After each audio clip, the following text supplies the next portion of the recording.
Saludos amigos de Metro Puerto Rico, bienvenidos a otro episodio del podcast con los editores versión video desde nuestra sala de redacción. Les acompaña Yola Virella, editora en jefe del periódico Metro Puerto Rico, con mi colega periodista de Metro Puerto Rico, Manuel Guillama Capella. Saludos, Manuel. Saludos a Yola y vamos a hablar de uno de los temas calientes en este momento en Puerto Rico. Claro que sí. Hoy se discute en Puerto Rico y se ha discutido toda la semana el plan de ajuste a la deuda porque hay una legislación sobre la mesa que viabilizaría este plan y la legislación en estos momentos está trancada, ¿verdad? El Senado de Puerto Rico no ha conseguido los votos para aprobar el informe del comité de conferencia. De hecho, lo rechazaron técnicamente. Ahora habría que ir a otro comité de conferencia, a otro informe. Esta legislación viabilizaría el plan de ajuste a la deuda presentado por la Junta de Control Fiscal. Para hablar sobre esto, porque hay muchos debates a favor, en contra, hemos invitado a dos economistas que son estudiosos en este tema. Con nosotros el economista Daniel Santamaría Ots, quien es analista senior de política pública de espacios abiertos. Bienvenido. Buenos días Ayola y buenos días Manuel y también buenos días aquí al compañero que nos representa con la cámara. Heriberto Martínez Otero, porque tiene madre. Usted es economista y además es el director de la comisión en la Cámara de Representantes de Hacienda y Presupuesto. O sea que usted ha estado en el nitty-gritty. En todo el proceso de negociación desde principios de año. Muy agradecido por la invitación, obviamente por razones de las circunstancias de lo que me dedico, pues durante todo este periodo de negociación uno tiene que tener un poco de cuidado en el proceso de lo que se está expresando y no porque puede comprometer muchas conversaciones, pero muy agradecido, gracias a Dani por estar aquí, al periodista Guillama y a usted por la invitación y al periódico Metro. Yo quería, como les decía, Manuel ha estado de lleno en esta cobertura en el Capitolio, pero una duda antes de entrar a la parte más, ¿verdad?, técnica. Anoche conversábamos en mi hogar, gente que no, ¿verdad?, del pueblo común, que no son periodistas ni economistas y un poco confundidos con el tema. Es un recorte a la deuda lo que se está planteando, pero me decían, ¿pero cuánto es ese recorte? Porque escuchaba al presidente de la Cámara decir un ejemplo que decía, eso es como si tu hipoteca es 100,000 y ahora te dicen que va a ser 20,000. Recorte de 80%, pero he escuchado otros números que dicen, no, ese recorte no es así. ¿De cuánto es que se está planteando el recorte a la deuda? Bueno, yo puedo entrar un poquito a tratar de clarificar, ¿verdad? Y todo lo que son números relativos, pues pueden parecer cierto avance y avance significativo en las deudas que tiene el gobierno de Puerto Rico. Y lo argumenté y lo comenté en mis ponencias en Cámara y Senado. La realidad es que Puerto Rico tiene una deuda de 72.200 millones de dólares y un plan, unas obligaciones de retiro de aproximadamente 55.000 millones que se están reestructurando, ¿verdad? De esos 72.000 millones de deuda, lo que se está hablando de ahora es aproximadamente, los números de la Junta hablan de 33.000 millones, y según la propia Junta habla de pasar 33.000 millones a 7.000 millones, 7.400 millones, y habla de esa reducción del 70% aproximadamente. Y yo ahí he puesto, pues, ¿verdad?, en perspectiva esos números. De los 33.300 hay 6.200 millones de carreteras que siguen su propio proceso de título 3 y que deberíamos quitarlo. Yo creo que hay consenso incluso de la propia Junta de Supervisión Fiscal. Ahí te quedan como unos 26.000 y pico millones de dólares. Y la gran, ¿verdad?, el gran matiz es que no solamente es que se pasan de 26.000 a 7.000 millones, sino que hay un pago en efectivo, ¿verdad?, de un dinero que viene de los recaudos del gobierno de Puerto Rico, del gobierno central, que corresponde a 7.000 millones por adelantado adicionales a esa emisión de bonos. O sea que serían como 14.000 y pico de millones. Aproximadamente. Y eso, ¿verdad?, hay dos maneras de verlo. Está ese recorte que dice la Junta, y están las tasas de recuperación de los bonistas, ¿verdad? Que, por ejemplo, un bonista de obligación general en la actualidad va a recuperar aproximadamente 80 centavos por cada dólar. Y ese quizá dice mucho más de lo que se está pagando y lo que el gobierno de Puerto Rico está, ¿verdad?, dando, ya sea en bonos o en efectivo, a estos acreedores. Así que los números, dijéramos que el planteamiento de la Junta de Supervisión Fiscal, bajo mi punto de vista, se queda a medias, ¿verdad? Y después, otra parte importante es sobre los pagos que nos van a estar, ¿verdad?, que van a estar afectando a Puerto Rico durante los próximos años. la Junta de Supervisión Fiscal habla de que por cada dólar que se recauda aproximadamente ahora, antes teníamos comprometidos 25 centavos y ahora vamos a estar pagando 7,6 centavos. Y la realidad es que eso es una medida relativa, eso es una medida que nosotros consideramos incompleta, no es que esté mal, pero cuando uno va a analizar cuáles son las cargas reales del gobierno de Puerto Rico, en esos 7,6 centavos la Junta omite algo, que es la carga que vamos a tener en pagos a pensionadas y pensionados durante los próximos 25 o 30 años de aproximadamente 1.900 millones de dólares al año. Y ahí es cuando ves que de esos 7,6 centavos se te convierten a 20 centavos, es decir, que todavía tenemos comprometido aproximadamente una quinta parte de nuestro presupuesto del Fondo General. Entre deuda y pensiones. Y pagos de pensiones. Okay. Sí, en ese punto, ¿verdad?, que quería entrar, porque muchos de los grupos opositores a este plan de ajuste de deuda plantean que ese posiblemente es el aspecto más dañino de esta legislación y de este plan que se presentó al tribunal, el aspecto de la sostenibilidad de la deuda. Desde el punto de vista de la Cámara de Representantes, ¿por qué el asumir estas obligaciones como se están haciendo, ¿verdad?, que el economista Santa María habla de que totalizaría más de 3.000 millones cuando se combina el pago de la deuda más las creencias por pensiones, ¿verdad?, y que termina siendo prácticamente una quinta parte, una cuarta parte de los fondos que entran al gobierno por recaudo, sea al Fondo General o sea por el IBU? ¿Por qué se considera eso sostenible? Antes de contestar por qué se considera sostenible, primero quiero clarificar un par de cosas, ¿no? Matizar de lo que trajo Daniel con la parte que yo creo que estamos de acuerdo. O sea, en el año 2016 teníamos un peso de la deuda, Daniel habla de los números relativos, que si lo medimos con respecto al Producto Nacional Bruto ya superaba el 100%, al momento en que se decreta la proporción deuda sobre Producto Nacional Bruto llegó hasta el 102, 103%, ¿no? Eso se entendía que era un momento de decretar una deuda impagable. ¿Por qué? Porque el Producto Nacional Bruto nominal crecía linealmente. En ese momento ya estábamos en un proceso de techo, ¿no? Estábamos dejando de crecer en el Producto Nacional Bruto nominal, pero la deuda crecía exponencialmente.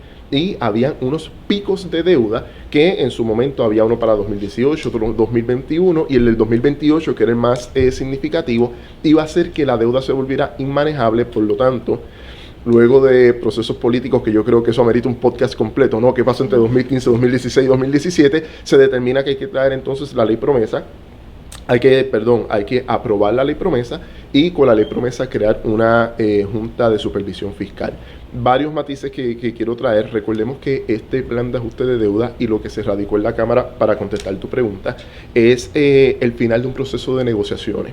Estas negociaciones han tenido una complejidad única porque a partir de enero del 2021, cuando se suma la Asamblea Legislativa a las negociaciones, vamos a ver que ya lo que estamos hablando es de una correlación de fuerzas versus correlación de debilidades, ¿no? ¿A qué me refiero con esto? Básicamente tenemos una ley promesa que desde un punto de vista, y esta es mi interpretación muy mía, ¿no?, desde el punto de vista jurídico, la ley promesa prácticamente sustituye la ley 600 y el plan fiscal pone en suspenso la Constitución de Puerto Rico, y de ahí entonces es que emanan todas las decisiones de política económica y política fiscal para Puerto Rico, ¿no? ¿Qué significa esto? Que la Junta de Supervisión Fiscal está negociando desde una posición de fuerza, desde una posición de ley federal, que prácticamente le da los poderes soberanos con respecto al territorio para reestructurar una corporación pública que ellos llaman Puerto Rico, ¿no? Y desde el punto de vista de Puerto Rico, tenemos un gobernador perteneciente a un partido político, una Cámara de Representantes donde otro partido político tiene mayoría, y un Senado donde no hay mayorías absolutas. Por lo tanto, ahí es que se configura una negociación entre la correlación de fuerza que tiene la Junta versus una correlación de debilidades que tienen las instituciones en Puerto Rico. Por lo tanto, empezamos todo este proceso de negociación y al final del recorrido hubo varios análisis que se tomaron en cuenta. Desde mi óptica muy particular, técnica, yo estuve leyendo a Daniel, estuve leyendo el plan de ajuste de la deuda y el plan fiscal, y ambos coincidían en algo. Dani, corrígeme si digo alguna inexactitud. Ambos coincidían que entre 2035, 2036, 2037, 2038 íbamos a llegar a un periodo donde la deuda probablemente iba a ser impagable, donde ya no íbamos a tener lo que se conoce como superávit primario. Sí, bueno. Sí, y aquí, ¿verdad? Y sin interrumpirte, ¿verdad? Se entra en una... Es decir, hay una cuestión con la Junta de Supervisión Fiscal cuando hace proyecciones a 20, 30 años, donde, ¿verdad?, deja entrever como si hubiera una especie de bola de cristal de lo que va a ocurrir durante los próximos, ¿verdad?, décadas. Y ahí hay que tener mucho cuidado porque lo que denunciamos nosotros es, según los números de la Junta, su planteamiento, sus proyecciones y esa bola de cristal, ellos plantean que hay un déficit en el 2036. Nosotros, cuando digo nosotros, Espacios Abiertos y nuestros economistas, no hacen eso. No hacen eso pues porque, y Heriberto también, ¿verdad? Tú sabes, cuando entras en un curso, yo te diría, inicial de economía, tú sabes que las proyecciones en el 1990 sobre lo que va a pasar en el 2000 o en el 2010 son súper inexactas, claro. ¿Verdad? Bueno, muchas cosas pueden suceder imprevistas. Correcto. La incertidumbre es bien alta. La incertidumbre es bien alta cuando cada vez que buscas proyectar hacia el largo plazo es como el cono de la incertidumbre cuando estamos hablando de los huracanes en Puerto Rico, que se expande y aumenta el marco de probabilidad. Eso era lo que nos estábamos enfrentando. Dani, termina, mala mía, para terminar el argumento. Y por eso precisamente lo que hace, por ejemplo, el Premio Nobel de Economía Joseph Stiglitz y los coautores Martín Guzmán, es decir, ¿qué ha ocurrido en el pasado, verdad? Y con qué escenario nos podemos encontrar de manera futura, y asignan una serie de probabilidades a que nos vaya muy bien o a que nos vaya muy mal. La Junta crea unas proyecciones que cuando tú vas a los distintos planes fiscales han sido muy exactos en proyectar, por ejemplo, qué se va a recaudar el año que viene, ¿verdad? Porque eso es algo bastante razonable con los datos que se tienen, pero es muy difícil, y así lo vemos en cada uno de los planes, que traten de acertar lo que va a estar sucediendo en 15 o 20 años. Pero, dicho esto, tenemos entonces, ¿verdad?, un gran problema, que es que teniendo esa incertidumbre de lo que vas a ingresar en los próximos 10, 15 o 20 años, si tienes una certeza de los pagos, una certeza de unos pagos fijos, no contingentes, y unos contingentes que se pueden dar, ¿verdad? Hay un pago de 1.150 millones y hasta 405 millones en adición a eso. Y traigo este punto un poquito, ¿verdad?, a colación de lo que traía aquí el compañero Heriberto, para dejar entrever que estas conversaciones de si en el 2036 entramos o no en quiebra, y conversaciones o matices que se están dando de, porque si vienen unos fondos adicionales, por ejemplo los fondos de Medicaid, etcétera, que necesitan legislación, de la cual la Junta de manera prudente no lo incluye, pero no debemos olvidar que los acreedores, cuando tiran sus números y exigen sus tasas de recuperación, ellos incorporan y dicen a la jueza, mire, lo de Medicaid es lo más normal, es que ocurra y le voy a pedir X. Y la Junta dice, no, lo de Medicaid no lo tenemos y no lo incluyo y entonces se llega a un punto medio. La realidad es que hay que tener mucha cautela con estas bolas de cristal que nos pone la Junta de Supervisión Fiscal, y con esas conversaciones que giran en torno a esas proyecciones y a ese futuro que se va a predecir, que como vemos en la historia económica, pues nadie sería capaz de acertar escenarios ni de lejos de lo que va a pasar en 15 o 20 años. Santa María, usted mencionaba... Pero me gustaría terminar el punto porque no concluí por la sostenibilidad de qué fue lo que evaluó la Cámara. Cuando estamos hablando todos los números, vemos, y esto también incluye muchas conversaciones con los economistas de la Junta, vemos que, como bien menciona Daniel, la Junta no incluye la aprobación de fondos Medicaid. De hecho, la primera controversia este año sobre los presupuestos que tuvimos que enfrentar en la Cámara de Representantes es que el gobernador presenta un presupuesto de 10.300 millones de dólares versus la Junta, que presenta un presupuesto de 10.112 millones de dólares. En ese momento era un poco menor, después aumentó un poquito por otras razones, era como 10.045 millones de dólares. Y el argumento o el criterio era, ¿cuál de los dos presupuestos evaluamos? ¿El del gobernador, que está incluyendo los fondos Medicaid como parte del presupuesto, o el de la Junta, que no está incluyendo los fondos Medicaid como parte del presupuesto, ¿no? Por eso al final se terminó evaluando el de la Junta, porque todavía en aquel momento el hecho de que fueran a aprobar los fondos Medicaid era un hecho incierto. Otro tema bien candente en los debates y las discusiones sobre la sostenibilidad de la deuda era si con un presupuesto de 10.115 millones, de los cuales, como dice Dani, 1.900 millones son para retiro, ¿cómo entonces nosotros íbamos a incorporar el pago de la deuda? Ahí fue que vino la discusión de lo que era el superávit primario. Este debate es bien técnico, es bien denso, pero al final, y siendo puntual para responder a tu pregunta, el asunto es que finalmente nos llega la certificación del gobierno federal de que se aprueban unos fondos Medicaid recurrentes por los próximos 5 años, que son 2.900 millones de dólares anuales. ¿Qué implica eso? El presupuesto corriente, el actual, tiene 1.500 millones separados para el plan vital. Esos 1.500 millones son parte de los 10.112 millones. Estamos hablando de poco más del 10% del presupuesto.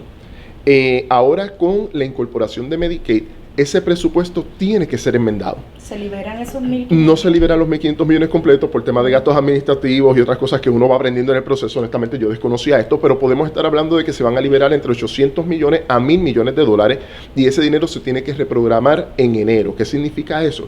Que en enero, en la Asamblea Legislativa y en conversaciones con el gobernador, vamos a prácticamente reprogramar el 10% del presupuesto. Pero hay otra situación adicional, que es que ya el presupuesto no va a ser de 10.112 millones, porque si incorporamos los 2.900 millones completos, ¿qué ocurre? Tenemos los 1.500 millones, pero tenemos 1.400 millones de dólares adicionales que, si no los utilizamos, se devuelven. Por lo tanto, el presupuesto de Puerto Rico va a ser de 10.112 millones más los 1.400 millones. Estamos hablando de 11.500 millones. Y ante esa situación, Daniel trae un punto interesante, y esto hay que traerlo. Los acreedores, hasta que esto no se apruebe, no están obligados por el plan de ajuste. Ellos pueden bajarse del plan de ajuste y buscar otro tipo de negociación. El asunto en este momento es el plan fiscal actual, bajo el cual se están dando las negociaciones del plan de ajuste, no contiene los fondos Medicaid. Por lo tanto, si se incorporan los fondos Medicaid y vemos que la base ampliada presupuestada aumenta, puede ocurrir entonces lo que está diciendo Daniel. Oye, yo soy acreedor, a mí no me conviene la negociación que la Junta está haciendo. Incluso pudiéramos decir que digan ellos como que, oye, la Junta, me estás ocultando información porque tú lo sabías y no inventaste el plan y no nos lo estás diciendo. Por lo tanto, se puede crear una situación de lo que decía la carta, ¿no? Que es el gran problema que tenemos, una situación de incertidumbre. ¿Levantarán el stay? No lo sabemos, quizás sí, quizás no. Como dice el licenciado Rolando Emanueli, quizás en los litigios podamos obtener un mejor arreglo de deuda. Quizás sí, quizás no. O sea, la incertidumbre es bien alta, pero el único resultado extremadamente real de que esto se saque de las instituciones puertorriqueñas es que las instituciones entonces dejan de tener algún tipo de injerencia en el proceso. La gran preocupación que tiene en este momento la Cámara de Representantes y este servidor es que el proceso de deuda se judicialice y que termine en manos de un tribunal, y soy de la perspectiva muy personal de que el sistema está diseñado para proteger los intereses de los acreedores. Y en ese sentido, pues ciertamente esto ocurrió con mucha premura, ciertamente no es el acuerdo que yo hubiese deseado 700 millones para el OPR, el recorte de 90% que decía Daniel, pero cuando uno se siente en la mesa de negociación y uno se da cuenta, y esto es la parte más dura que uno tiene que decir de manera humilde, cuando uno se da cuenta de todas las presiones a las que uno tiene que estar sometido y darse cuenta que la correlación de fuerzas no nos favorece, es un proceso un poquito más complicado. Me gustaría reaccionar muy brevemente a este último punto que trajo, ¿verdad?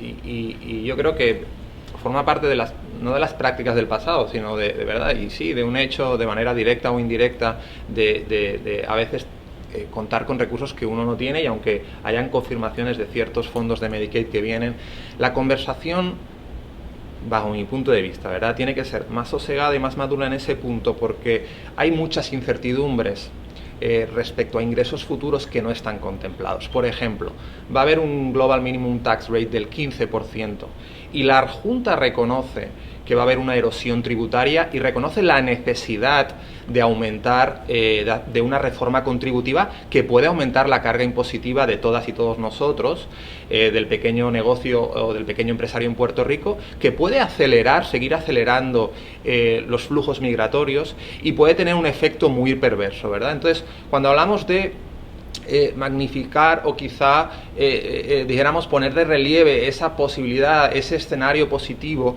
también debemos poner en la contrabalanza qué ocurre con todas estas incertidumbres de erosión contributiva que van a hacer que esa, ¿verdad?, esa alegría temporera pues venga, dijéramos, en algún momento sesgada y cortada por todos estos escenarios que la propia Junta reconoce. La ley 154, ¿verdad? Otra, el impuesto a las foráneas.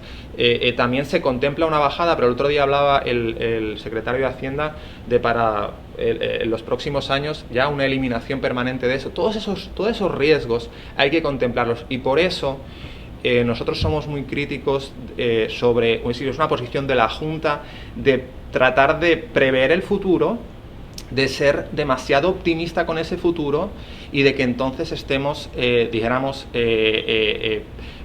pues con los acreedores zanjando ciertos pactos que puedan ser pues demasiado laxos y que pues tengan unas consecuencias muy graves para las generaciones actuales y futuras en Puerto Rico. Dentro, ¿verdad?, del plan de ajuste está contemplado, y también en la legislación, lo que son los llamados instrumentos de valor contingente, ¿no?, que básicamente significa que si hay un exceso de los recaudos proyectados, por ejemplo en el IVU o en los reembolsos de arbitrio, pues los bonistas recibirían ¿verdad?, una tajada mayor de esos ingresos. Esto implica que Puerto Rico no se beneficiaría en nada si aumentaran los ingresos que recibe por diferentes vías.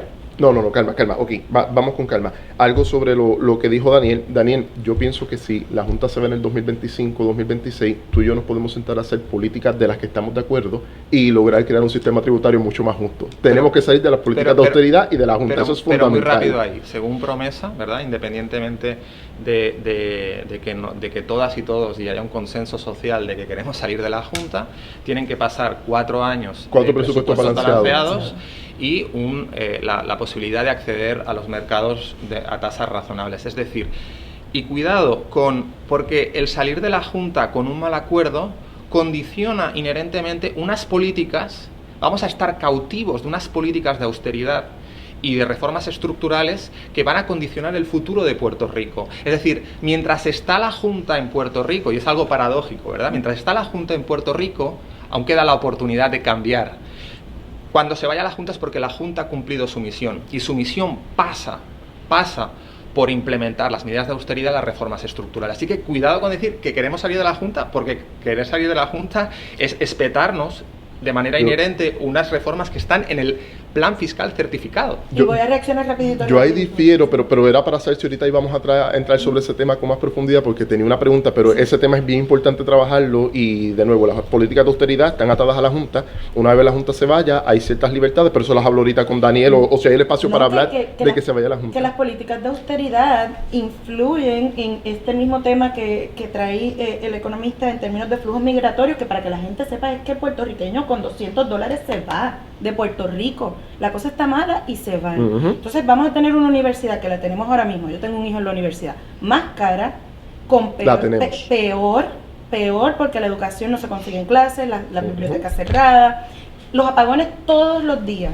O sea, tenemos una calidad de vida peor por la austeridad, que influye a que la gente se vaya. Entonces, si la gente se va, este plan no se va a poder cumplir. Ok, a eso vamos. Y eso quizás es mi diferencia fundamental con Dani, y lo expreso, ¿no? Yo coincido, yo creo que lo fundamental con Daniel cuando estamos hablando de temas teóricos y política económica, quizás esta parte un poco más técnica, pues tenemos que tener esta diferencia.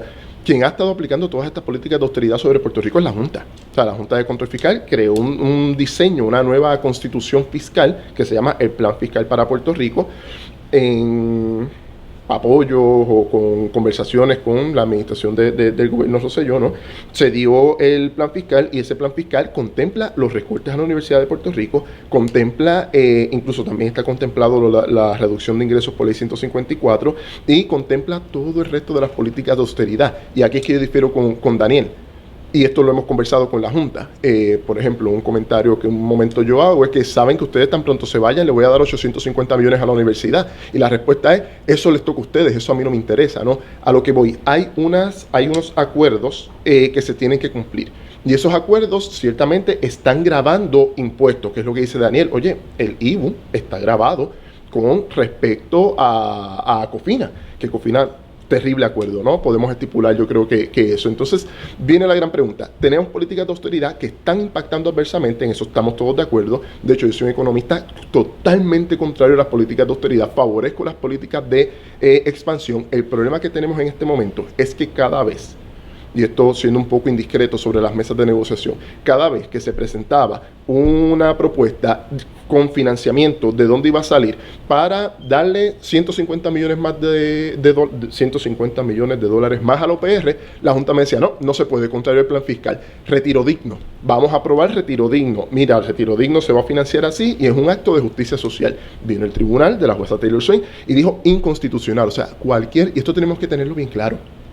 La Junta de Control Fiscal es una criatura de la ley promesa, pero los nombramientos de la Junta responden al presidente más conservador en estos temas y al Congreso probablemente más conservador en temas de políticas fiscales. Y aquí hubo un gran error de lo que ocurrió bajo el cuatrienio pasado. Todo el mundo pensaba, no se preocupen, vamos a resistir porque cuando gane el presidente Biden y los demócratas que tengan control del Congreso Federal, vamos a poder entonces retirar estos nombramientos y traer nombramientos que sean más accesibles, más sensibles a las políticas públicas que se necesitan en Puerto Rico.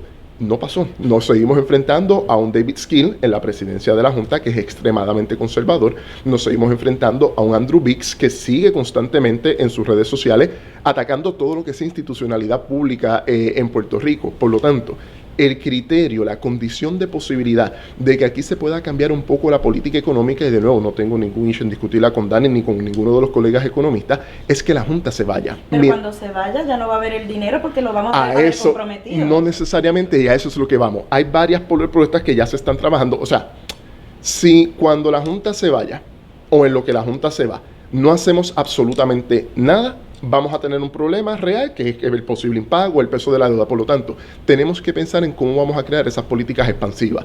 Una propuesta que estamos trabajando, la adelanto, la va a estar presentando el representante Santa próximamente, por ejemplo, es un sinking fund. Ese sinking fund es un fondo de inversiones público que se va a nutrir del dinero de los ahorros por los litigios federales, y el propósito único de ese fondo de inversiones va a ser recomprar bonos COFINA en mercado secundario. ¿Para qué? Para convertir gran parte de esa deuda externa en deuda interna y decidir qué queremos hacer con eso. Si lo vamos a refinanciar internamente, esa parte que podemos estructurar, o se declara impagable, o incluso los ingresos que recibe ese fondo por ser tenedor de bonos COFINA se utilizan para la inversión social. ¿Ya se han tenido conversaciones con la Junta sobre ese particular?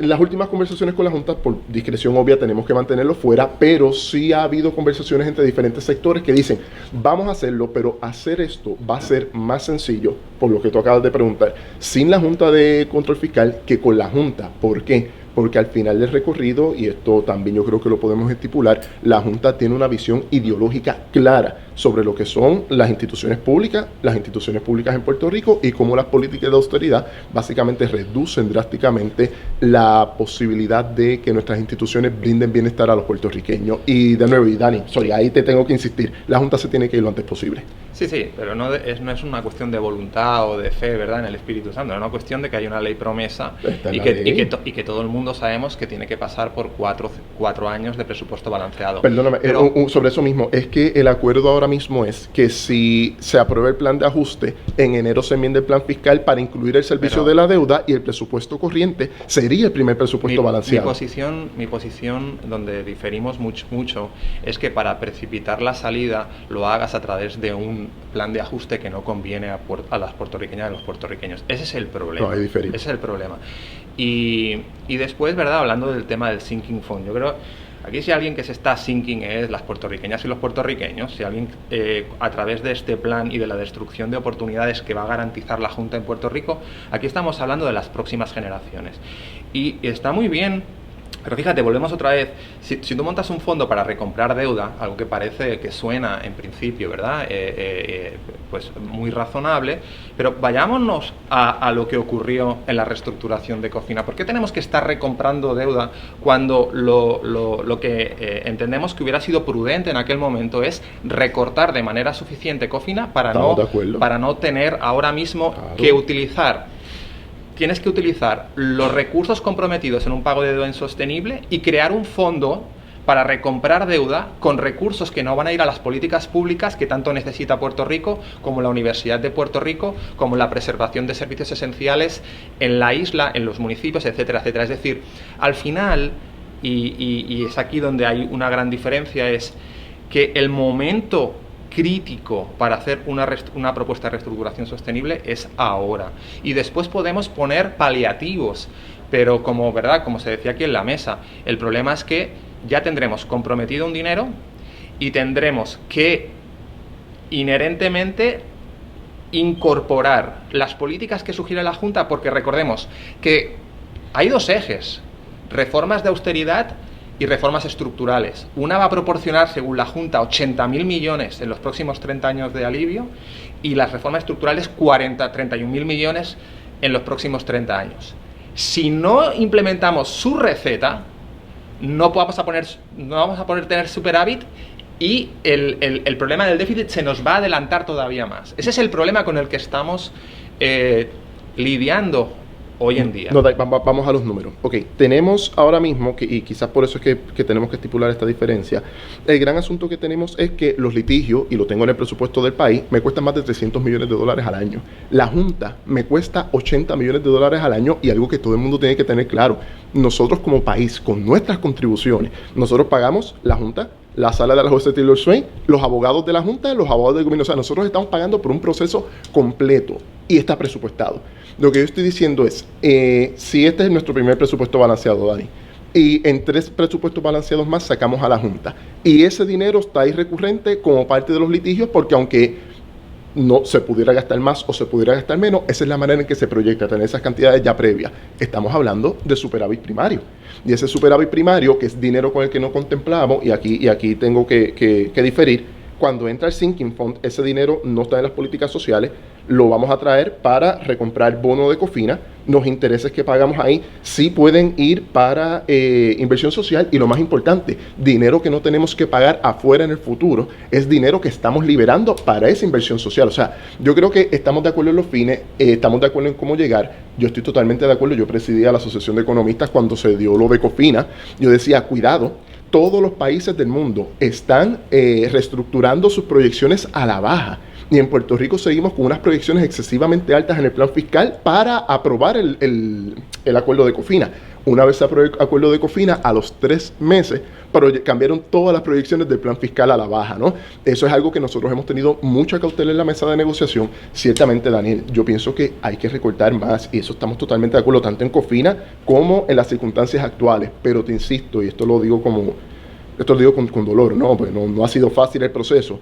La correlación de fuerzas en una coyuntura como esta nos lleva a replantearnos un montón de cosas. Pero por ahora podemos decir que estamos pasando por un shock positivo de fondos federales, estamos viendo unos recaudos de Hacienda que están aumentando consistentemente, y que para yo poder implementar políticas de desarrollo que sean sostenibles en el mediano plazo, y te voy a invitar a hacerlas obviamente, ¿no? Necesito salir de la Junta. El que la Junta esté aquí implica mayores políticas de austeridad. ¿Cuál es la diferencia fundamental entre ese acuerdo de Cofina, que reconoce que fue negativo para Puerto Rico, y este acuerdo que se propone para el gobierno central? En la ponencia que él preparó, una ponencia excelente, te da los números claros de que vamos a estar pagando, ¿cuánto, Daniel? 800 millones de Cofina 800. versus poco menos de 400 millones del resto de la deuda que se está reestructurando en este momento. Te doy el dato para hablar de los valores relativos que hablaba Daniel.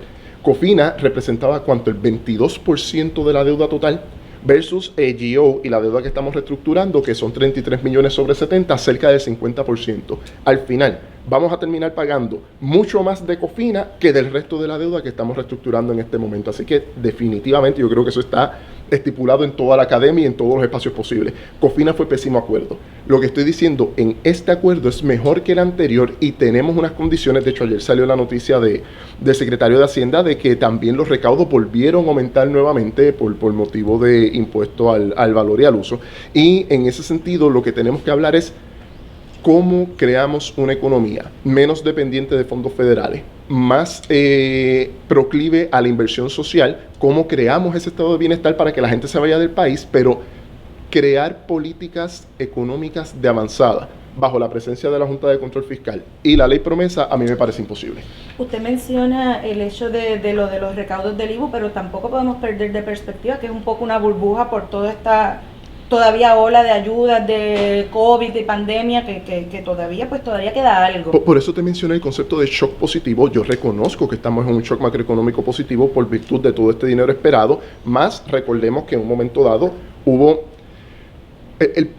el problema con, y aquí yo creo que coincidimos, el problema con hacer este tipo de proyección o este tipo de análisis es que tenemos que tener claro qué es lo que tenemos de manera concreta. Tenemos ya los fondos Medicaid disponibles, tenemos entonces unos datos de crecimiento económico a partir de lo que ocurrió con el huracán María, la pandemia, etcétera, pero tenemos que tener bien claro que nosotros estamos viviendo un periodo de excepción. Entonces, una discontinuidad por completo que comenzó con María en el 2017, continúa con inestabilidad política 2019, temblores 2020 y pandemia. Todavía nosotros no hemos cerrado ese periodo de excepción con respecto de la pandemia. Por lo tanto, yo lo que no sé es si una vez cerremos la etapa de la pandemia, si el fin de este periodo de excepción me va a devolver a la tendencia anterior o si esto se va a convertir en algún nuevo normal. Eso tenemos que tenerlo también en la discusión. Pero por ahora, ¿qué es lo que yo pienso? Si quiero tener políticas económicas expansivas, políticas económicas a favor del estado de bienestar puertorriqueño y que no se nos siga vaciando el país, tengo que salir de la Junta de Control Fiscal lo antes posible. Yo quería reaccionar muy rapidito al cierre que estaba hablando Heriberto, ¿verdad? Y la conversación ha girado en lo que nos cuesta la Junta. Y efectivamente, la Junta nos ha costado 939 millones a fecha de julio, según un reporte de la misma Junta. El verdadero coste social y económico de las generaciones futuras no es la nimiedad que nos representa el coste de la Junta.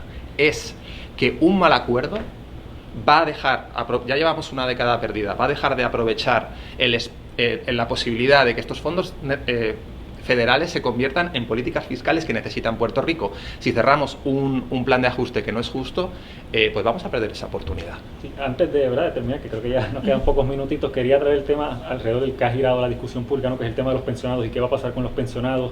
Ayer el proyecto se quedó corto en el Senado precisamente por las dudas que tienen senadores de todos los partidos sobre cuánta protección tienen los pensionados en esta legislación y lo que sería el plan de ajuste. Uno de los argumentos que trae el liderato cameral es precisamente que ese tema de las pensiones futuras y el ajuste por inflación que podrían recibir los pensionados es algo que no se recibe en Puerto Rico, que no existe.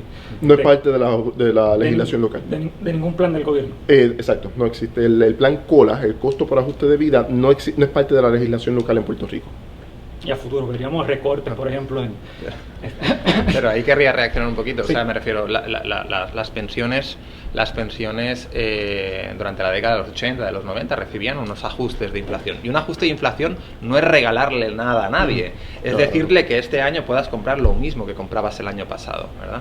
Y de los casi 4.800 millones que hay de ahorro, según la Junta, por el tema de las pensiones, más del 80% vienen por los ajustes de inflación. Y eso pues va a asumir en el umbral de la pobreza a muchísimas pensionadas y pensionados. Eso no está resuelto porque, recordemos una cosa, hay incertidumbres en la legislación actual, es decir, está la conversación de tenemos que llegar a un acuerdo para no dejarlo en manos de la juez. Pero hay otra parte importante que dice la sección 314 de promesa, que es que igual que la jueza dijo no va la ley 7, no va la ley de retiro digno, cualquier propuesta de ley habilitadora que no tenga unos cambios que estén tipificados en el plan fiscal va a chocar con el plan de ajuste. Así que no dejamos de todavía tener riesgos inherentes en la propuesta que lamentablemente no está solventando el problema de las pensionadas y los pensionados. Y también cabría la posibilidad, ¿no?, de que los actuales planes de beneficio definido se cambiaran por planes de contribución definida, a pesar de que el argumento no es que eso tendría que legislarse. Okay, lo que se está buscando o lo que se consiguió, o sea, yo te diría que la gran victoria en el proceso de negociación fue el cero recorte a las pensiones. Recordemos que lo que está en el plan, y está todo el mundo visible, fue 8.5% de recorte a todas las pensiones de más de $1,500 al mes. Luego se negoció el aumento del límite a $2,000, que solamente fueran de $2,000 para arriba, las que sufrieran el 8.5%. Luego vino la cláusula de restitución. De nuevo, esto fue bien complejo, esto no fue simplemente de como que, pues mira, dame una, fue duro. Y al final, la Junta dice, vámonos con cero recorte a las pensiones. No es lo que queremos, pero lo vamos a entregar. Dani tiene razón en un punto.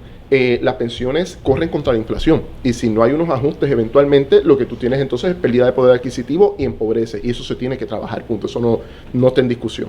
Pero con respecto a lo demás, el asunto aquí de contribución definida es un issue exclusivo de maestros y jueces. Entonces, ¿cuál era el asunto? Había unos acuerdos con uno de los gremios de maestros que era una asignación, un bono cash, cambiar de beneficio definido a contribución definida y seguro social.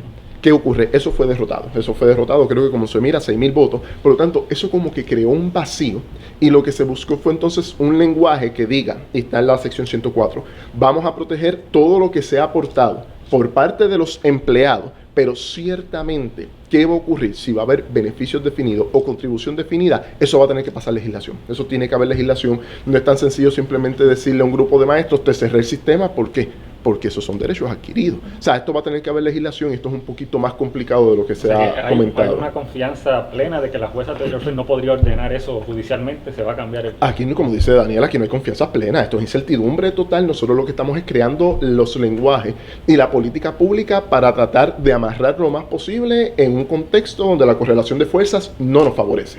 Punto. Esto es una batalla de David contra Goliat, ¿no? Como diría a nivel bíblico. O sea, esto es más complejo. Nos quedan 7 minutos, pero usted que ha estado en la mesa de negociación, si puede traerlo. Parte de la resistencia de los senadores es que dicen que un lenguaje más claro, que amarre, que me dé certeza. ¿Por qué la Junta, si lo han hablado, no ha ido a enmendar ese plan mientras se dan esas negociaciones para que los legisladores tengan certeza? Mira, eso es algo bien interesante. La impugnación de muchos senadores y la razón por la cual no tienen los votos para aprobar el PC 1003 es un tema de lenguaje. Y de nuevo, hay que trabajarlo, son reclamos legítimos y se está trabajando. ¿Qué es lo que está ocurriendo aquí? Y esto son cosas que se tienen que también comentar porque son detalles que de momento uno piensa que un detalle no tiene mucha importancia y un detalle te cambia las reglas de juego. O sea, estos proyectos se están escribiendo en inglés, se traducen al español y se envían los lenguajes. Una de las discusiones que hubo en todo este proceso es que la Junta decía, yo no quiero cambios en el lenguaje, y te utilizaban la palabra apropiación en lugar de la palabra asignación. ¿Por qué? Porque no era una traducción literal. Entonces, si tú usas la palabra apropiación, primero se pierde el sentido de la oración, y número 2, apropiación podría ser todo lo contrario a una asignación, ¿no? Entonces, había múltiples situaciones como esa que había que mejorar el lenguaje, y en el proceso que está ocurriendo en el Senado, ellos lo que ocurre es que están dándole una interpretación que yo no necesariamente lo interpreto de la misma manera, pero son senadores y tienen derecho a tener este tipo de inquietudes. Ellos están cuestionando que en su interpretación, lo que tú dices, Ayola, no hay un amarre suficiente para proteger las pensiones de todos los que están retirados y de los que están próximos a retirarse. ¿Por qué la Junta no lo hace? De nuevo, la Junta desde el día 1 siempre se le ha dicho desde el punto de vista del gobierno federal, ustedes tienen poderes absolutos sobre el territorio. De hecho, para la Junta Fiscal en Puerto Rico, el Estado Libre Asociado no es otra cosa que una corporación pública. De hecho, ellos lo que dicen es que la deuda que nosotros emitimos es deuda de bonos municipal.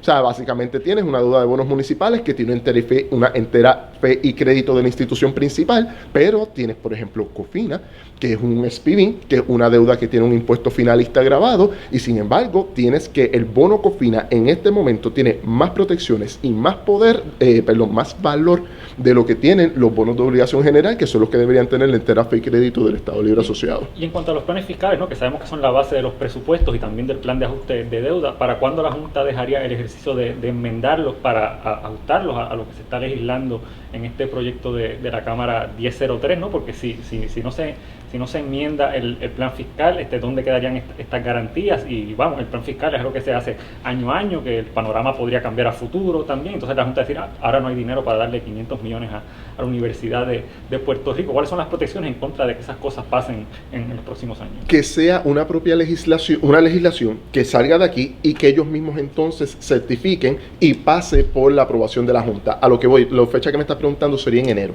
En enero entonces se enmendaría el presupuesto, se pondría el primer primer pago de la deuda, se enmendaría el plan fiscal y se procedería entonces a incorporar lo que son los acuerdos que ya la jueza Taylor Swain dijo, esto es lo que se debe haber Pero aprobado. incluso si esto se legisla, ¿verdad? Y se aprueba la ley, el gobernador lo firma y la Junta lo acepta, no sería la primera vez que la Junta en sus planes fiscales incumple con el Estado de Derecho en Puerto Rico. Lo han hecho, por ejemplo, con la Universidad de Puerto Rico, que tiene una asignación de 833 millones congelada en un momento dado, y la Junta a través de los planes fiscales eliminó gran parte de esa Lo acabas de asignación. decir de manera magistral. Han incumplido múltiples veces con el Estado de Derecho en Puerto Rico, pero al momento de ellos certificar y la Junta aprobar, estamos ya en el ámbito federal e incluso las reclamaciones tendrían que darse, o sea, incumplimientos que ellos hagan con respecto a lo mismo que ellos se obligaron, tendría entonces repercusiones de poder ir al Tribunal Federal y entonces impugnar la decisión de la Junta. Mira, yo quiero inferir en este punto. O sea, la Junta está levantando las manos, ¿verdad? La Junta está precipitando un proceso, está exigiendo con los estilos de siempre que hoy a las 2 de la tarde, ¿verdad?, tiene que haber esa propuesta, porque sabe que cualquier declaración de buenas intenciones a través de una ley habilitadora tiene riesgos para Puerto Rico, ¿verdad? Y no hay nada, por eso la prisa no, ¿verdad? No es buena compañía, no nos favorece. No hay nada que esa modificación del plan fiscal que se está proponiendo y del presupuesto para enero, que se haga antes. Si alguien quiere tener un lenguaje claro y una garantía clara de que la jueza no va a poner en peligro todos los reclamos que se están haciendo en este proyecto, es que eso se cambie antes de la vista con la jueza. Si no, pues, es por eso que la Junta, ¿verdad?, está dejando esta ilusión, tanto por parte para mí de la Cámara como del Senado, de que va a influir de alguna manera en la decisión final de la jueza una ley habilitadora que no tiene fuerza, porque en promesa es bien clara la sección 314. Está el plan fiscal que va por encima del plan de ajuste, y igual que tumbaron la ley 7, el problema es que la jueza, aunque puede entrar a valorar la intención del único elemento democrático que le queda a Puerto Rico, que es la Cámara y el Senado, pues podría decir que incumple con el plan fiscal y que esto me gusta, la ley ¿verdad? El intercambio de bonos va, pero la Universidad de Puerto Rico no va y las pensiones no van. Hay algo sobre eso, que es que recordemos que si la jueza va a certificar es porque ya pasó por el proceso de la Asamblea Legislativa, firma del gobernador y el aval de la Junta. Ciertamente el que exista la ley promesa y el que exista una Junta sobre Puerto Rico habla clarísimo de hasta dónde llegan las posibilidades antidemocráticas, ¿no?, de la relación de Estados Unidos con respecto a Puerto Rico. Tenemos el caso Sánchez Valle, etcétera.